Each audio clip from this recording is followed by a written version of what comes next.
Alright, howdy ho folks, back at the Outbound Ghost. Spooky, spooky, scary, scary skeletons. Off screen, I downed a bottle of water, and my throat doesn't seem to really care about that, so it is what it is. But it's kind of weird that you care about what I do off screen too, so, you know, whatever. Last episode, gosh, we were talking about what? I'm a lot more invested in this game's story than the other Let's Plays I've done. If we weren't already dead, I think we would have died of heat stroke by now. Crazy that even as ghosts, we can't escape the pains of life. Hey Mary, what's your burden? Huh? Why are you asking now? Well, it's just, I've been thinking a lot about my own, and I had a realization. I never actually asked you what yours was. Oh, right. Yeah, I don't really want to share. I see. I guess I failed as a brother. Again. Dude, get off your victim complex. Hop off the cross, take the nails out, use the lumber for something else. Heck, maybe you could use it for a bit of a bonfire to warm your cold, uncaring for others' hearts. Like, seriously. Get out of the victim complex. I'm 30, I ain't dealing with this. Get your crap together, man. What? Where do you get that from? I was a better brother. You'd have been comfortable with telling me. But I'm so useless that I've made it awkward. That's not it at all. It's just, I'll tell you as soon as I feel that I can, okay? Sure. I'm starting to get a bit worried. We've been walking for a while and there's no sight of Linda and Dwayne. Yeah, not even a clue. Let's continue. We don't want to lag behind too much. Like, honestly, they may have ascended. Not gonna lie. They wanted to meet each other, and that's what they were looking forward to right before they died. That being their burden kind of makes sense.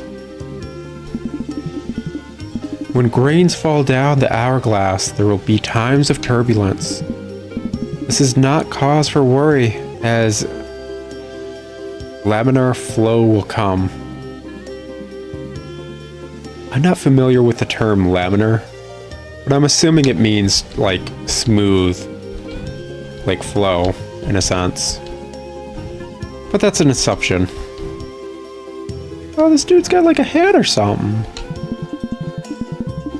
A grain being stepped on may seem like senseless crushing at first. However, when the tide eventually comes, it may provide refuge. Like, don't get me wrong, I like the whole, like, introspective, what is life, what is the journey of life kind of stuff.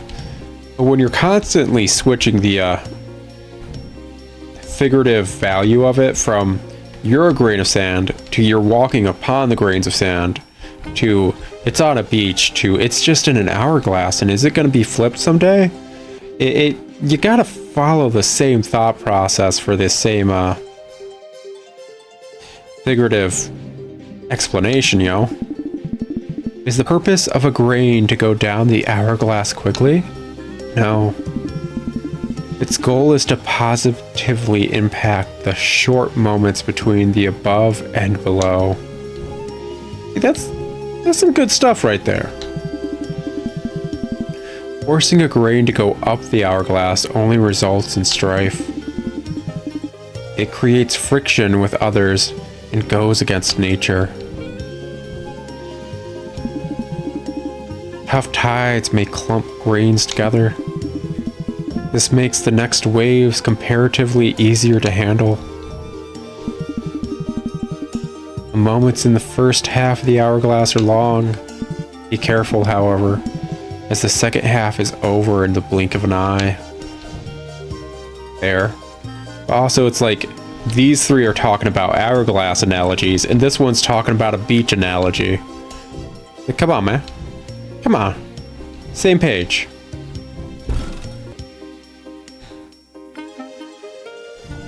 Ah, well.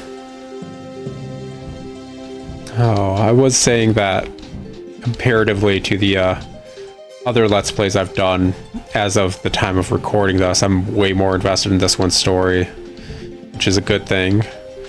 Went over feeding the fish, but Bard's Tale had its own, is this a reference to, one of the tarot cards where you think you're just surrounded by death everywhere, but if you take your blindfold, you'd realize the swords are basically just not an issue, so it's more so about being open and not giving in to your fears kind of thing.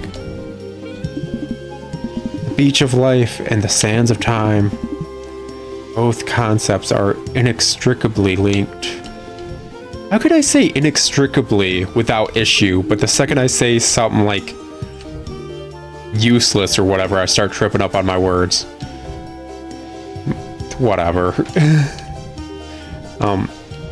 But like, let's take Mach X or whatever, for example. The story isn't inherently bad, it's just because it has to be so open-ended to allow the player to choose various sides, it's never fully explained in a single playthrough.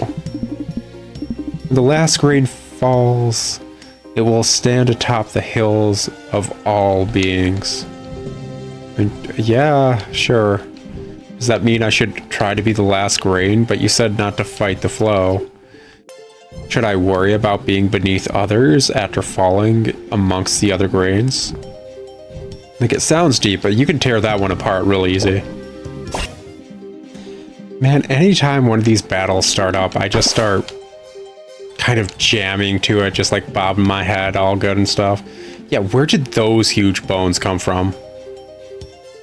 As far as I'm aware, this is not a universe where anything with bones that big should exist.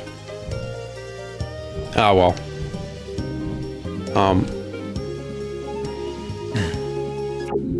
Excuse me. Story for Mach X kind of just... I feel like even if it wasn't kind of toned down for multiple playthroughs or whatever, it still wouldn't be the best story. It's very bare bones for what it is. It has its hype moments here and there, but just not enough to fully get me invested, and that's partially things like there are characters introduced and not really important whatsoever. The beach of life is endless. Is walking until you find the perfect spot worth it? Does it even exist? The perfect spot is where I sits, 'cause I fits. Like, the two scientists or whatever. Oh, we got a boss fight coming up. Well, I guess I'm not gonna feel bad.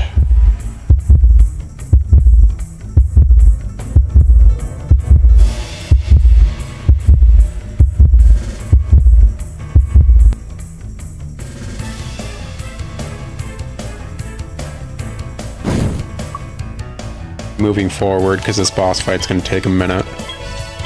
Oh yeah, we need those gold bolts going hardcore. And these dudes are gonna need to go down. ASAP. Let's see here. Try to get some more power going.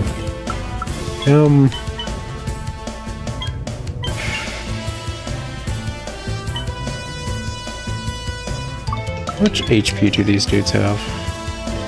They have a decent amount. I'm actually going to defend for a minute. And I'm also going to use field defense. There we go.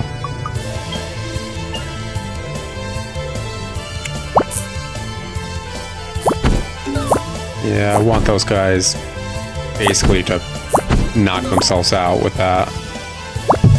And I'll worry about getting rid of stacks on him that's doing damage, basically.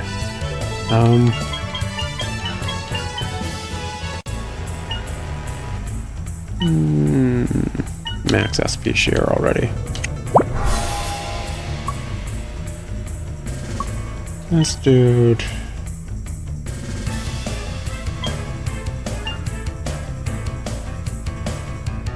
How close are they to going down? He'll go down next turn. The issue from there is actually getting rid of the stacks on the other dude. Major HP. There we go.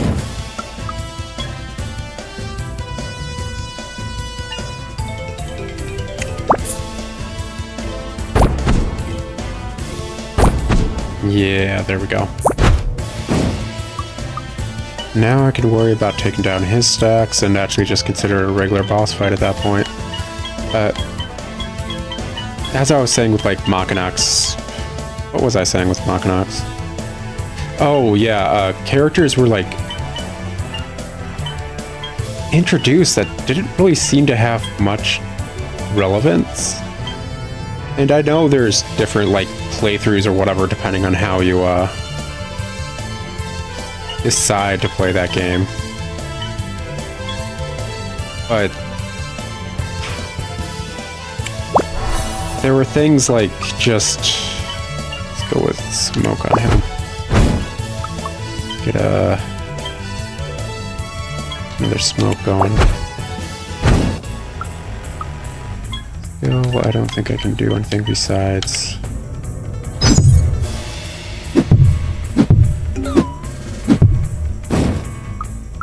Skill.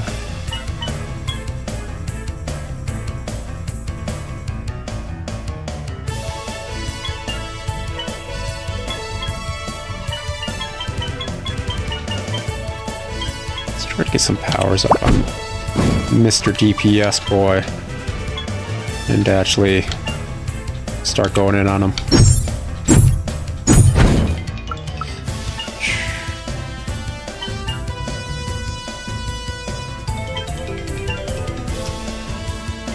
I don't think he actually needs to be... Oh, get a burn on him. Yeah, sure, why not?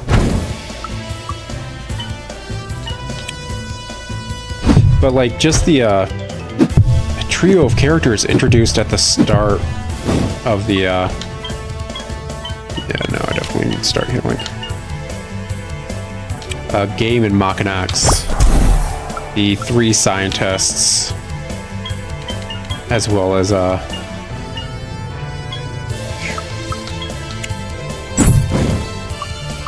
the I'll go for minor heal and that boy.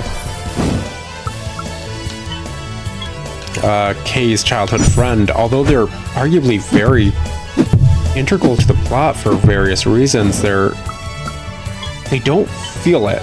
They really do not feel it. Speed leverage.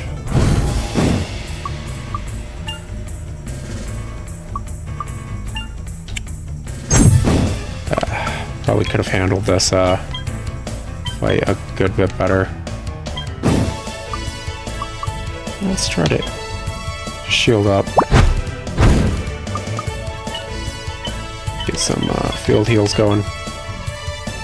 But yeah, they didn't seem important. And it's not until a later cutscene where even let known Kay's like childhood friend's name.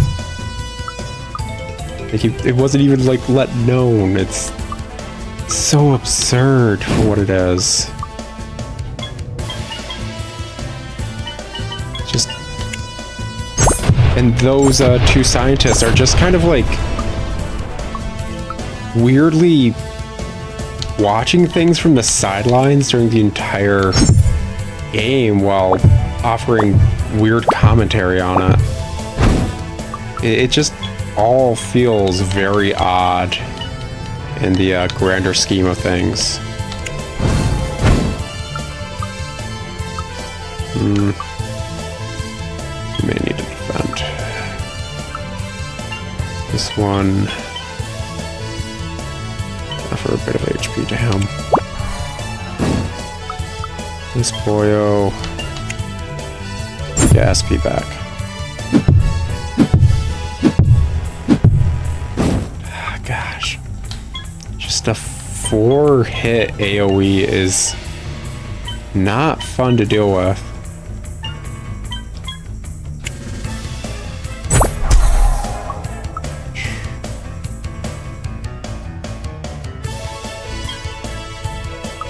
Yeah.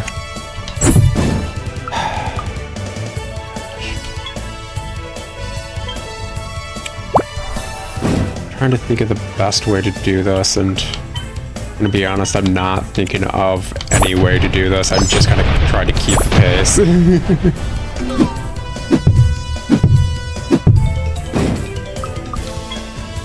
Especially considering I'm constantly just trying to keep up with my SP.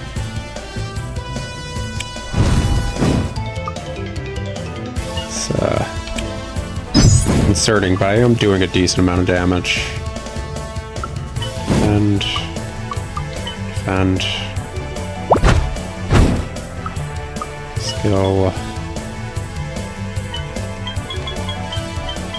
Heal.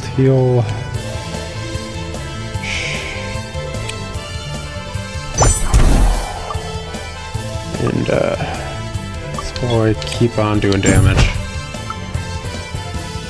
We're almost there. I think I might actually be able to take him out in the next couple of turns.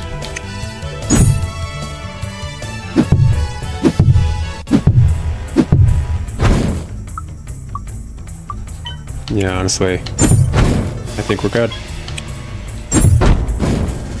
Officially. There we go. Get it, got it, good. But yeah, as great a game and also as bad a game as Machina X was, the plot was severely disjointed. Like, we're let known that Kay's mother has some plot relevance, but we never technically talked to Kay's mother about it. It's never brought up or handled, and I don't think it's handled or brought up in any of the endings either, actually. So I did eventually look up the endings. Not in super detail or anything, but I did look them up to kind of like try and figure out which ending I wanted to go for. Because, like, I want to say after the first or second recording of Machina X, I was like, okay, I kind of realized I'm never playing Machina X again after beating this game. At least not for a long time. It's a game that's pretty difficult to play. Just a tank control first-person sword fighting game is enough to say, like, yeah, that's not an easy game to play. So yeah, guess I can't be super blamed for oh. Okay, that's just backwards. Okay. Don't see the point of that just yet, but okay. Game does offer a lot of means to backtrack for whatever reason, so it is right near the save point, so I guess that's cool.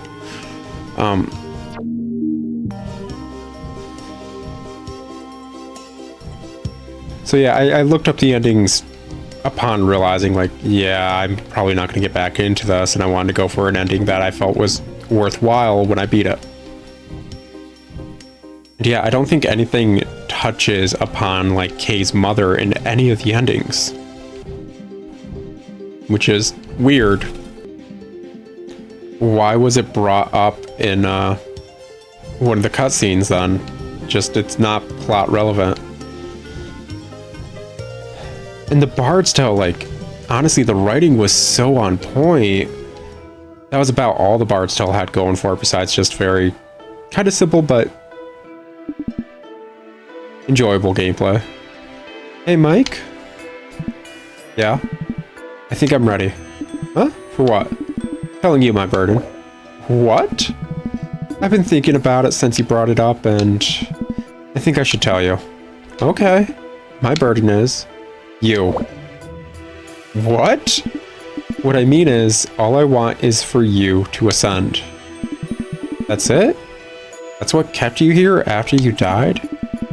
I was worried about what would happen to you if you were, like, here alone. I know you feel weak for it, but you rely on people, and I felt that I could do that for you in death. And you don't find me annoying for that? Well, if she doesn't, I do. Not at all. I'm your sister. That's my job. But I'm your brother. What do you mean, step ghost? Shouldn't make that joke. Does that mean that me not being able to support you makes me worthless? No. Being yourself and making us all laugh and picking us up in dark situations. That's what you're good at, and you're incredible at it. Okay, I'd believe that explanation if he had done that whatsoever on screen. On screen, we have never seen him uplift others with his wacky hijinks or anything. We've seen him have a martyr complex, a victim complex, and be very single-minded without accepting that he could be wrong. I know she's seeing the good in him, but us as players have not seen that. Really? Yes. Everyone has different strengths, and that's yours. I wouldn't feel the need to come to death for you if I didn't like you. You're my favorite person, Step Ghost Mike. Mary, I owe you everything. Mike? Thank you for loving me for who I've always been, even when I couldn't do that for myself. Mike. Oh, whoa. What were those two step ghosts doing in the hut all by themselves over there?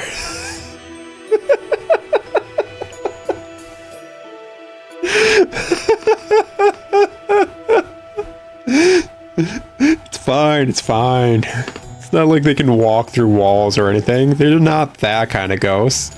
They can get stuck in laundry machines or under beds. Even though everything's been tough lately, thank you for watching over me and being the best brother ever. Let's go. The afterlife is waiting for us. I do like that they ascended together. Walking on the beach of life leaves footprints in the sands of time. Right, that's fair. I feel like it was a bit rushed or whatever. Like, they can reconcile, I'm not against that. Mike's character growth seemed a bit rushed because he wasn't what Mary said as far as we're aware. Maybe he was that during life, I'm not going to deny that. But he didn't seem very funny, making people happy and laughy. Almost any interaction people had with Mike, as we saw in game, made people upset at him. I mean, him just being accepted for who he is, for him to ascend, is a good thing. That's a perfectly fine thing plot-wise. I just felt like that scene was a bit forced. Whatever. Still nice. They ascended. That's unbelievable. Why did they come here? Were they looking for us? I guess. Poor things were probably worried about us. We were gone for quite a while. Wow, what a shock. Tell me about it. Poor Mary. She was such a sweetheart. Michael too. You did not think that earlier. You thought he was a D-bag and her boyfriend, and you're like, yeah, he's a screwed up dude now, isn't he? Well, they're at a better place now. Yeah. You think that they're actually in a better place? What if the afterlife isn't as good as we think it is? What if this hunch turns out to be wrong? I really hope not, but what if it is? What if Mary isn't alright? Yeah, I don't think we'll ever know. All we can do is hope. Mary and Michael both looked at peace in their final moments. At the very least, we know that they came to terms with their burdens. Yeah. You know, we should tell Frank. We can't really leave him hanging not knowing what happened to them. That's a good idea. I think it's time we head back too. Let's go. Oh, now Mary's the controllable one. That's cool. I was thinking when I started this episode that I was like, if this is a...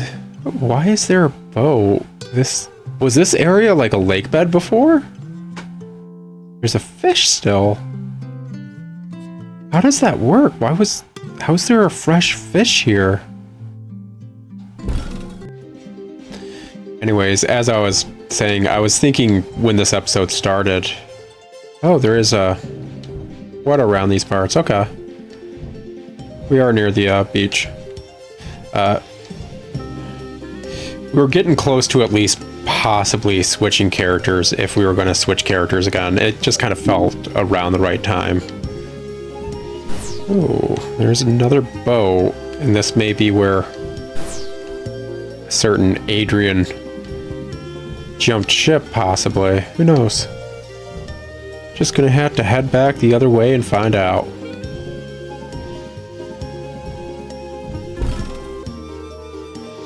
When we first saw Wayne, like, talk and all that, I understand now why this plank is here. Also, it's kind of funny, we just went to there's a pirate ship on the beach that's sunken. There's buried treasure, and here's this long plank to walk on. It's funny. Oh, that was Mary. That enemy was just Mary. That's... We're gonna have to get into that, huh? Okay, but... I guess I'll keep the recording going during that fight, because I'm curious how that fight's... She gone? What happened? Oh, there she is. It's just Mary and Michael. That's... There's a lot of different ways we could take this. This is very... And it's Wayne fighting right now. I would have thought his sister would be fighting because we were controlling her, but... This is... There's a lot of different ways we could take this. Oh. Okay.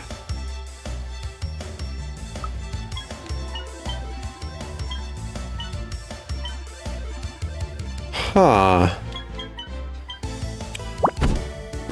Like, I like the idea of meeting apparitions of the friends that have ascended for whatever plot relevance. But it also, like I said, there's a lot of ways to take it. Them being friendly in battle and healing us isn't as useful as you'd think unless they show up in other fights. Considering, like, after battle, you do a full heal. And they're just question marks for their names. That's... There's a lot you can take away from that one fight. There's a lot you can actually delve into, try and figure things out. I'm curious if there's other enemies around, because I would have thought they despawned, basically. So I didn't bother coming over here, but maybe there's another fight, get some EXP. Who knows? Whatever. What I wanted to say before that fight threw me for an entire loop. Oh yeah, there's Michael right there. Is I like the fact I mentioned it. John Wayne's talking. Is that the first time I got that crafting material? Yeah, that's the first time I've gotten. Huh, so they drop a rare crafting material as well. Like I said, there's a lot to take away from those fights. Anyways, I mentioned how much I like the fact that John Wayne Doe started talking when we weren't controlling him, and just kind of became a character when we weren't in the shoes.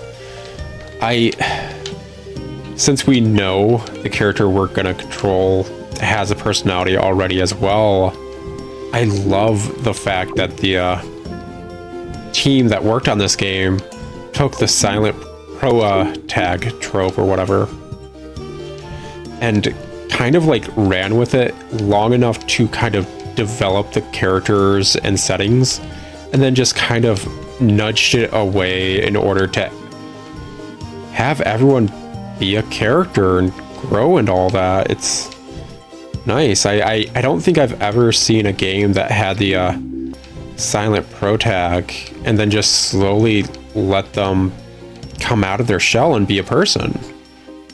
It's wonderful. Maybe I'm just harping on it because it's very novel to me. As a dude who tends to really see patterns when it comes to storytelling, and when something's overused, really getting upset about it because it's constantly overused. Seeing something novel's a great joy to me. So yeah, writers who worked on this game, brownie points.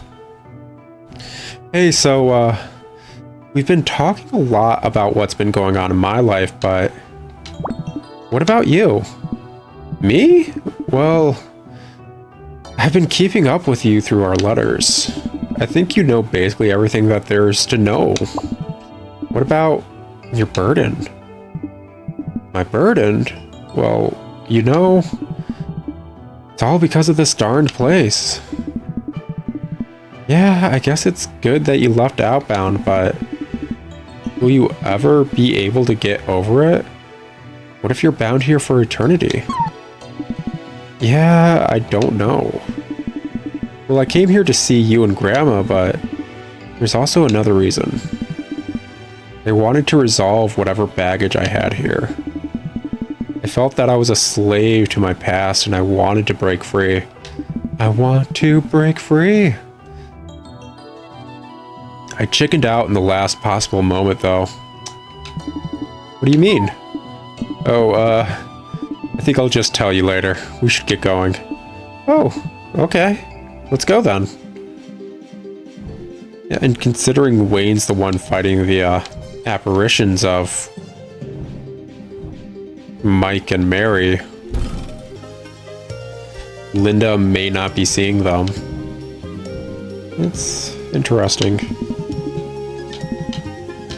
Yeah, I don't think these dudes say anything different, so I'm just gonna be skipping them. Oh well. Anyways, this, my guys, is what you call padding. Having to walk through a zone backwards. Honestly, I don't think I technically need to walk. I guess I could just use the map and go to Ravenside. Feels a bit odd too, because the entirety of this game we've kind of just kept pushing forward. Yeah, I would have missed that cutscene we just had if I teleported. Probably for plot relevance, I do need to keep walking around here just to cue other cutscenes. It does make me worried though, if I were to like try and use the map, would it break the plot line by having me placed at like cutscene point B when I haven't done cutscene point A, basically? Maybe cutscene point B would still play and break things. Obviously, I'm not really going to test it, considering I'm worried about not being able to load saves. But it is a possibility. I've seen games do similar things and break because of it for certain quest lines. That kind of thing can happen a lot, and specifically like Skyrim and the like, Elder Scrolls Bethesda horribly coded games, I should say. I do like the fact that all these enemies, although they're basically all just Mary and Mike, did that respawn? We'll fight that next episode. But even though all these enemies are just Mary and Mike, they're super simple, and it kind of, even though we are backtracking, it doesn't feel like work, because these enemies are going down super quickly. They give EXP. It's pretty nice. It's pretty nice after finishing basically a dungeon, being able to walk out and not have to super worry about the enemies that were giving you trouble earlier. Okay, I'll talk to you guys later. Ciao.